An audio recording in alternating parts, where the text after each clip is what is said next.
Let's have a closer look at Nova Scotia's Renew, Refocus, and Rebuild curriculum for grades primary to 3 in what our politicians are calling an innovative curriculum.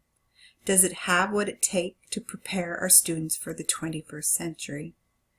Many would argue that there is an urgent need for an innovative curriculum.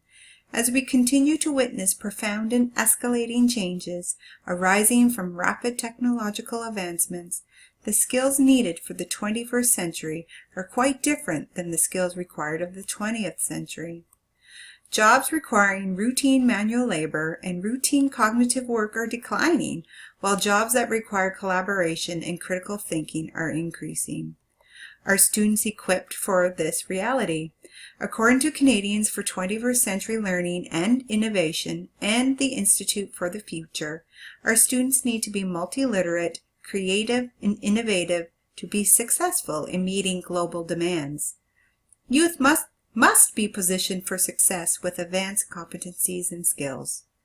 But many of our classrooms today look the same as the 20th century, and if our students are to be prepared for the 21st century, it shouldn't be the same. Many believe that surface changes in education will not equip students. They feel that a transformation in education is necessary to ensure relevancy for today's modern learner.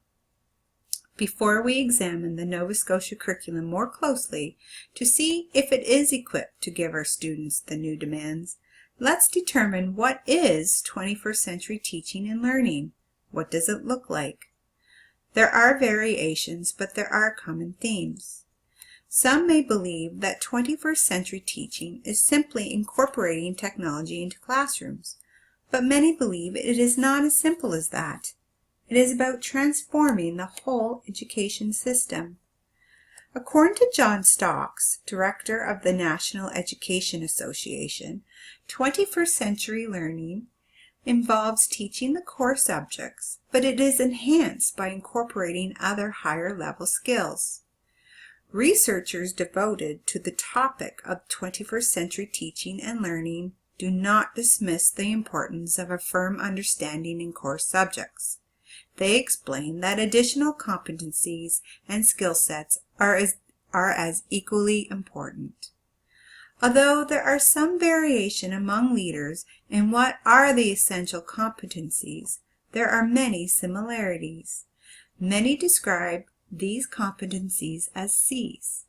According to C21 Canada, the 21st century competencies are creativity, critical thinking, collaboration, communication, citizenship, computer and digital technology, and character. While according to the National Education Association, the competencies required to be implemented in classrooms are as follows: critical thinking and problem solving, communication, collaboration, and creativity and innovation. Along with the competencies or C's, researchers also argue that instruction in today's classrooms need to be inquiry-based, have a driving question, and be interest-driven. That is a tall order. Maintain focus on core subjects such as literacy, math, and science, while providing highly motivating, inquiry-based instruction that promote and encourage essential competencies? How can teachers be expected to fit it in? One way for teachers to meet many of these criteria is by implementing PBLs in their classrooms.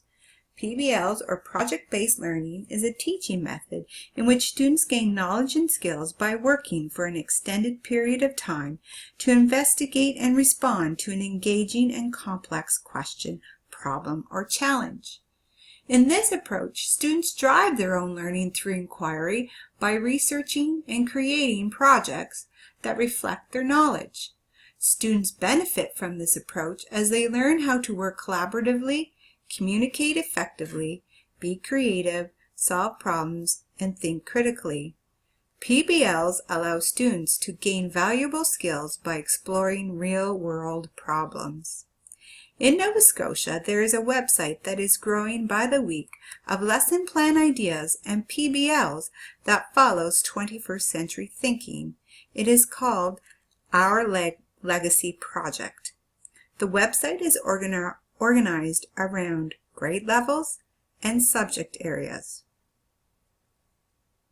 While it is best that the interests of your students drive the PBLs and 21st century learning, this can be a great resource for teachers to use as they begin to implement PBLs in their classroom.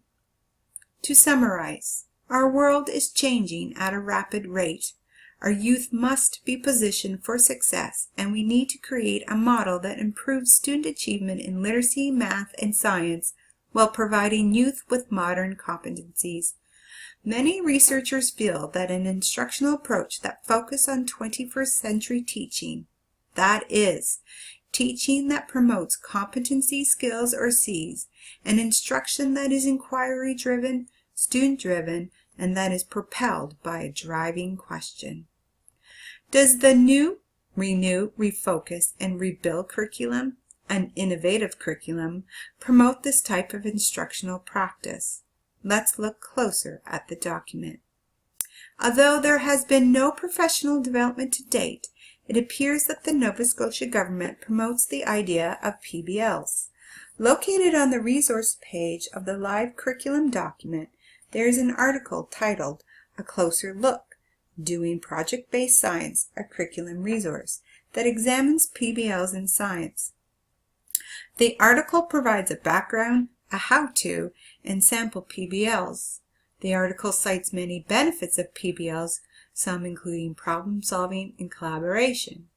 So the Renew, Refocus, and Rebuild curriculum document promotes the instructional approach of PBLs. Let's continue to investigate. As mentioned earlier, researchers also explain that inquiry-based instruction that is driven by a question promotes deeper comprehension and makes learning meaningful. Under teaching and learning supports are examples of possible yearly integrated plans that provide teacher with guidance and ideas for planning. The overall theme in the sample plan is an inquiry question used to focus and motivate student instruction. And the document recognizes many of the 21st century competencies.